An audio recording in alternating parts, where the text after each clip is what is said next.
الله أكبر الله أكبر الله أكبر لا إله إلا الله الله أكبر الله أكبر ولله الحمد.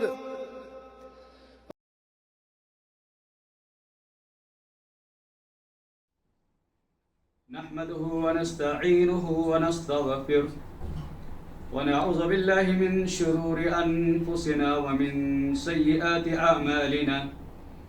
من يهده الله فلا مضل له ومن يضلله فلا هادي له. أشهد أن لا إله إلا الله لا إله إلا الله وحده لا شريك له وأشهد أن محمدًا عبده ورسوله وما أرسلناك إلا رحمة للعالمين. أعوذ بالله السميع العليم من الشيطان الرجيم من حمزه ونفخه ونفسه. بسم الله الرحمن الرحيم. يا أيها الذين آمنوا اتقوا الله حق تقاته ولا تموتن إلا وأنتم مسلمون. بسم الله الرحمن الرحيم. يا أيها الناس اتقوا ربكم الذي خلقكم من نفس واحدة وخلق منها زوجها وبث منهما رجالا كثيرا ونساء واتقوا الله الذي تساءلون به والأرحام إن الله كان عليكم رقيبا. يا أيها الذين آمنوا اتقوا الله وقولوا قولا سديدا يصلح لكم أعمالكم ويغفر لكم ذنوبكم ومن يطع الله ورسوله فقد فاز فوزا عظيما. أما بعد فإن خير الحديث كتاب الله وخير الحديث حديث محمد صلى الله عليه وسلم وشر الأمور محدثاتها وكل محدثة بدعة وكل بدعة ضلالة وكل ضلالة في النار. فقد قال الله تعالى في القرآن المجيد والفرقان الحميد. بسم الله الرحمن الرحيم. قاف والقرآن المجيد بل عجبوا أن جاءهم منذر منهم فقال الكافرون هذا شيء عجيب. بسم الله الرحمن الرحيم. والفجر وليال عشر. قال رسول الله صلى الله عليه وسلم أفضل الأيام الدنيا ایام العشر. ہر قسم کی تعریف حمد و ثنا کبریائی اور بڑائی اللہ رب العالمین کے لیے لائق و زیبا ہے، جس نے ہماری زندگی کے اندر دوبارہ ذی الحجہ جیسا مبارک مہینہ نصیب فرمایا اور ہمیں زیادہ سے زیادہ اس مہینے میں اس عاشرے کے اندر ان 10 دنوں کے اندر نیک اعمال کرنے کا موقع اللہ تعالیٰ نے ہمیں عنایت فرمایا۔ بعد درود و سلام میرے اور آپ کے اور اس کائنات کے آخری نبی محمد الرسول اللہ صلی اللہ علیہ وسلم پر۔ میرے عزیز ساتھیوں، اللہ تعالیٰ نے قرآن مجید کے اندر ارشاد فرمایا ان عدۃ الشہور عند اللہ 12 شہرا فی کتاب اللہ. بے شک مہینوں کی گنتی 12 ہے اور یہ مہینوں کی گنتی 12 اللہ تعالیٰ نے زمین و آسمان کو پیدا کرنے سے پہلے مقرر کیا. منہا اربعۃ حرم، اور ان 12 مہینوں میں 4 مہینے ایسے ہیں جو بڑے حرمت والے ہیں، جو بڑے مقدس ہیں، جو بڑے بابرکت والے ہیں، جو بڑے احترام والے ہیں. اور وہ 4 مہینے ذی القعدہ، ذی الحجہ، محرم، رجب، یہ 4 مہینے ہیں. اور ان 4 مہینوں میں ہم جس مہینے سے گزر رہے ہیں یہ مہینہ ذی الحجہ کا مہینہ ہے. اگر ہم اپنے اسلاف کی زندگی کو دیکھیں، صحابہ کی زندگی کو دیکھیں تو ہمارے اسلاف صحابہ کرام ان 3 عاشروں کی بڑی قدر کیا کرتے تھے، بڑا احترام کیا کرتے تھے، بڑی عزت کیا کرتے تھے، اور ان 3 مہینوں، ان 3 عاشروں میں بڑی محنت کر کر اللہ کی عبادت کیا کرتے تھے۔ وہ 3 عاشرے کون سے ہیں؟ ایک رمضان کا آخری عاشرہ، دوسرا محرم کا پہلا عاشرہ، اور تیسرا ذی الحجہ کا پہلا عاشرہ۔ ذی الحجہ کا پہلا عاشرہ قرآن اور حدیث کے اندر اللہ رب العالمین نے اور پیارے نبی جناب محمد رسول اللہ صلی اللہ علیہ وسلم نے ذی الحجہ کی بڑی فضیلت کو بیان کیا ہے۔ اور ذی الحجہ کا جو پہلا عاشرہ ہے، پہلے 10 دن ہیں، یہ بڑی اہمیت والے 10 دن ہیں، اور خود اللہ تعالیٰ نے ان 10 دنوں کی قسم خود اللہ تعالیٰ نے لی ہے۔ اللہ تعالیٰ نے فرمایا والفجر ولیال عشر، قسم ہے فجر کی اور 10 دنوں کی۔ ان 10 دنوں سے مراد ذی الحجہ کے ابتدائی 10 دن ہیں۔ ذرا غور کریں کہ وہ اللہ رب العالمین جو کائنات کو چلا رہا ہے، جو کائنات کی پرورش کر رہا ہے، مجھے اور آپ کو پال رہا ہے، لوگوں کو پال رہا ہے، کائنات کی مخلوق کو پال رہا ہے، اس اللہ نے ان 10 دنوں کی قسم کھائی۔ اللہ اکبر، اللہ اکبر۔ اللہ نے جس چیز کی قسم کھائی، جن دنوں کی قسم کھائی، وہ دن اللہ کی نظر میں بہت بڑے اہمیت والے ہیں، بہت بڑے فضیلت والے ہیں۔ کیسے فضیلت والے ہیں؟ پیارے نبی جناب محمد الرسول اللہ صلی اللہ علیہ وسلم نے فرمایا افضل ایام الدنیا، دنیا کے تمام دنوں میں سب سے افضل دن، دنیا کے تمام دنوں میں سب سے افضل دن۔ سال کے کتنے دن ہوتے ہیں؟ 365 دن ہوتے ہیں۔ ایک سال کے 365 دن ہوتے ہیں۔ ان سال کے 365 دنوں میں یہ 10 دن اللہ کے بعد بہت بڑے فضیلت والے ہیں، بہت بڑے فضیلت والے ہیں۔ اور جو بندہ ان دنوں میں جو بھی نیک اعمال کرتا ہے، جو بھی نیکیاں کرتا ہے، وہ تمام دنوں کے نیکیوں سے زیادہ بڑھ کر نیکیاں ہیں۔ صحابہ نے پوچھا اے اللہ کے نبی صلی اللہ علیہ وسلم، جہاد سے بھی افضل ہے، جہاد سے بھی افضل ہے، جس کے اندر انسان اپنی گردن کٹاتا ہے، اپنا مال خرچ کرتا ہے، اپنا وقت لگاتا ہے، کیا جہاد سے بھی افضل ہے؟ پیارے نبی صلی اللہ علیہ وسلم نے فرمایا ہاں، جہاد سے بھی افضل ہیں۔ اللہ اکبر۔ پیارے نبی نے فرمایا ہاں، جہاد سے بھی افضل ہیں، مگر وہ آدمی جو جہاد کے اندر شہید ہوا، اپنا مال لٹایا، اپنی جان گنوائی، اس سے نہیں۔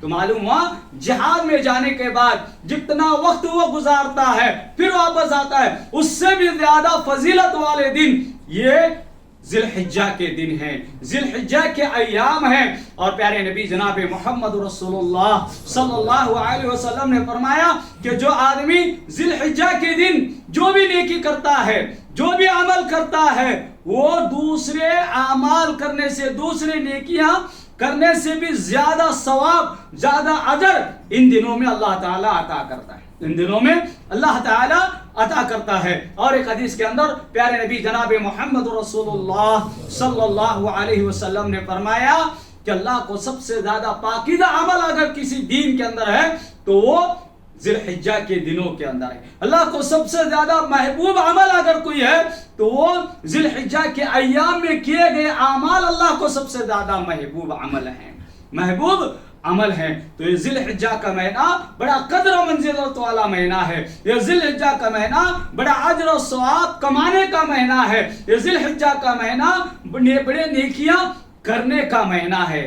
میرے عزیز ساتھیوں، یہ تو ذی الحجہ کی ابتدائی فضیلت ہوئی، ذی الحجہ کی فضیلت ہوئی کہ اللہ کو سب سے زیادہ محبوب عمل اس دین کے اندر ہے، سب سے زیادہ ثواب ان دنوں میں کیے گئے اعمال کے اندر ہے، اور دنیا کے سب سے افضل دنوں میں سب سے افضل دن ذی الحجہ کے دن ہے۔ اب آئیے، ذی الحجہ کی فضیلت ہمیں معلوم ہو گئی، تو اس ذی الحجہ کے اندر ہمیں اعمال کیا کرنا ہے، ہمیں اعمال کیا کرنا ہے؟ میرے بھائی اور عزیز دوستو، مختصر طور پر میں آپ کے سامنے ان اعمال کو پیش کروں گا اور اللہ سے دعا کروں گا کہ اللہ تعالیٰ کہنے والے کو سب سے پہلے اس پر عمل کرنے کی توفیق عطا فرمائے، سننے والے کو اس پر عمل کرنے کی توفیق عطا فرمائے۔